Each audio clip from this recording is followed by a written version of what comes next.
नमस्कार साथियों, आप सभी का इंग्लिश कैंपस पर स्वागत है।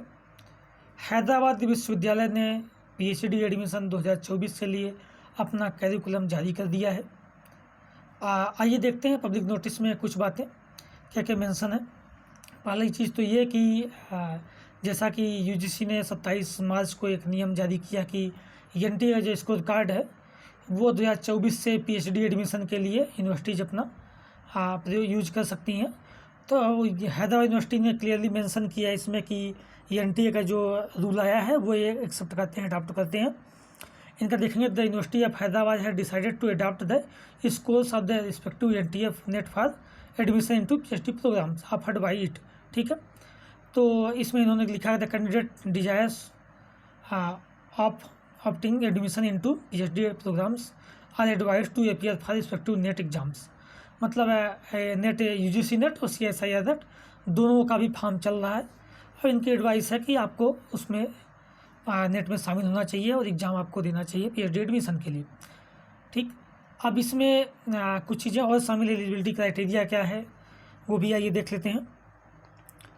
तो उसके पहले इन्होंने सीट दे रखी है, अलग अलग विषय की सीट कितनी है। जैसे कि मैथमेटिक्स की सीट देखेंगे तो टोटल 3 है, अप्लाइड मैथमेटिक्स की 3 है, स्टैटिक्स की 1 है, कंप्यूटर साइंस की 15 है, फिजिक्स की 22 है और इसी तरह इलेक्ट्रॉनिक साइंस एंड की 4 है, अर्थ ओशियन एंड एटमॉस साइंस की 7 है, केमिस्ट्री की 31 है, बायोकेमिस्ट्री की 9 है, प्लांट साइंस की 11 है, एनिमल बायोलॉजी की 13 है, बायोटेक्नोलॉजी की 11 है। पूरा आप पढ़ लीजिएगा, ठीक है, नोटिस जारी करके पढ़ लीजिएगा।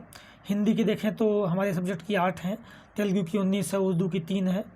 इसी प्रकार उन्होंने लगभग अपने 43 सब्जेक्ट जारी कर रखा है, अलग अलग सब्जेक्ट की सीट इन्होंने जारी कर दी है।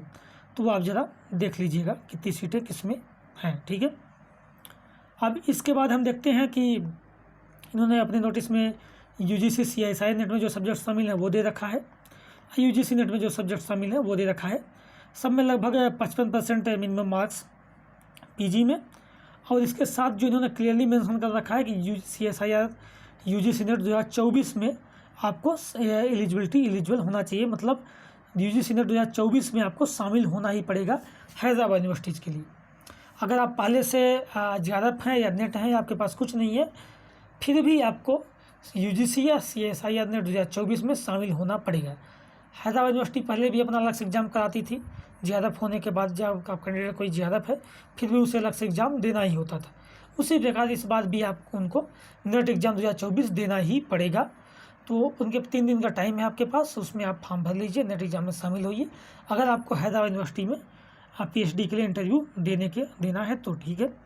उसके अलावा कुछ सब्जेक्ट इन्होंने ऊपर, शायद मेरे हिसाब से ऊपर ही था, एक सेकेंड, मेंशन कर रखा था कि जिनका एग्ज़ाम ये खुद कराएंगे क्योंकि वह यूजीसी में शामिल नहीं है। जैसे कि PhD applied linguistic, PhD translation studies, PhD optometry and vision sciences, PhD nano science and technology, PhD material engineering, PhD regional studies, PhD English language studies and PhD neural and cognitive science. ये subject ऐसे हैं जो UGC में है ना, CSIR में है, तो इनका इनका हैदराबाद यूनिवर्सिटी अलग से अपना एग्ज़ाम कराएगी। ठीक है, तो ये हैदराबाद यूनिवर्सिटी कुछ नोटिस है।